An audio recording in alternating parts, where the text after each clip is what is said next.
तो DCRC को metal हटा होते हैं पोलिंग स्टेशन में पूजे चला करना और ये तो आने बनाने हॉल है पास पे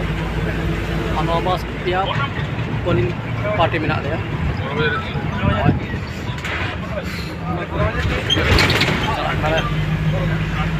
अरे विलोम मेटेरियल हटाते पुलिस टैगिंग ते और ऑनर वोटिंग मशीन को दोह में दो अपन को